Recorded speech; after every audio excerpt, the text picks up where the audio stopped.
আজ মতিন মিয়ার দোকানে অন্যরকম এক পরিবেশ। আর্জেন্টিনা ও ব্রাজিলের সমর্থকরা আজ একজোট, কারণ এই ম্যাচের ফলাফলের উপর অনেক কিছু নির্ভর করছে। সমীকরণ অনুযায়ী ফ্রান্স জিতলে আর্জেন্টিনা ও ব্রাজিল সেমিফাইনালে অপেক্ষাকৃত সহজ প্রতিপক্ষ পাবে, কিন্তু পর্তুগাল জিতলে সেমিফাইনালেই এই দুই চিরপ্রতিদ্বন্দ্বীকে মুখোমুখি হতে হবে, যা ফাইনালের আগে কেউই চাইছে না। ফ্রান্সের খেলোয়াড়রা এত সুযোগ নষ্ট করছে কেন? গোলটা দিয়ে দিলেই তো হয়।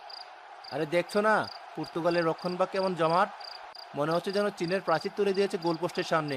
একটা বলও ঢুকতে দিচ্ছে না।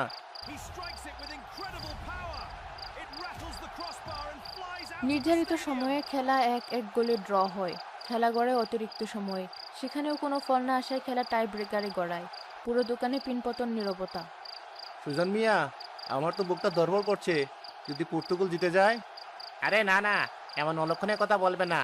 ফ্রান্সকে জিততে হবে, বিশ্বাস রাখো। টাই ব্রেকার শুরু হয়। প্রতিটি শটের সাথে সাথে পুরো দোকানের মানুষের হৃদস্পন্দন বাড়তে থাকে। পর্তুগালের শেষ শট, গোল করলেই তারা জিতে যাবে।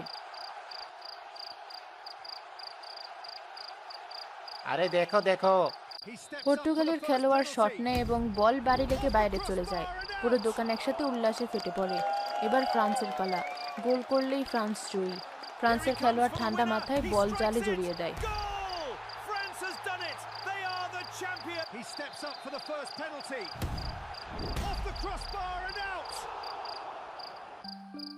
সুজন মিয়া, তোমাকে একটা কথা বলবো। যখন ফুটবল খেলা নিয়ে আমাদের মধ্যে মন কষাকষি হয়, তখন মাঝে মাঝে খুব আফসোস হয়। মনে হয় কি দরকার এসবের। কিন্তু দিন শেষে যখন দেখি আমাদের দুজনের আনন্দ একই বিন্দুতে এসে মিলে যায়, তখন বুঝি আমরা আসলে বন্ধুই। এই যে আজ আমরা দুজনে এক হয়ে ফ্রান্সের জন্য গলা ফাটালাম, এর চেয়ে সুন্দর আর কি হতে পারে? কি বলো? কথা কি ঠিক না বেঠিক? একেবারে ঠিক কথা বিপ্লব ভাই। তোমার সাথে তর্ক না করলে আমার ভালো লাগে না। আমি রাগ করিনি। বিশ্বাসে মেলে বস্তু তর্কে বাহাদুর। এই কথা বললেও বন্ধুত্বের চেয়ে বড় বিশ্বাস আর কিছু নেই। কাপ যে দলে জিতুক, আমাদের বন্ধুত্ব অটুট থাকবে। শোনো, আমাদের এই বাজিটা বাতিল। হ্যাঁ, বাতিল। চলো, আজ এই খুশিতে আমি আর তুমি মিলে দোকানের সবাইকে মিষ্টিমুখ করাই। এই তো, এটাই তো আমি দেখতে চেয়েছিলাম। শান্তিপুরের আসল জয় তো এখানেই। কাপ আর্জেন্টিনা বা ব্রাজিলের ঘরে যেতে পারে, কিন্তু উৎসবটা আমাদের সবার।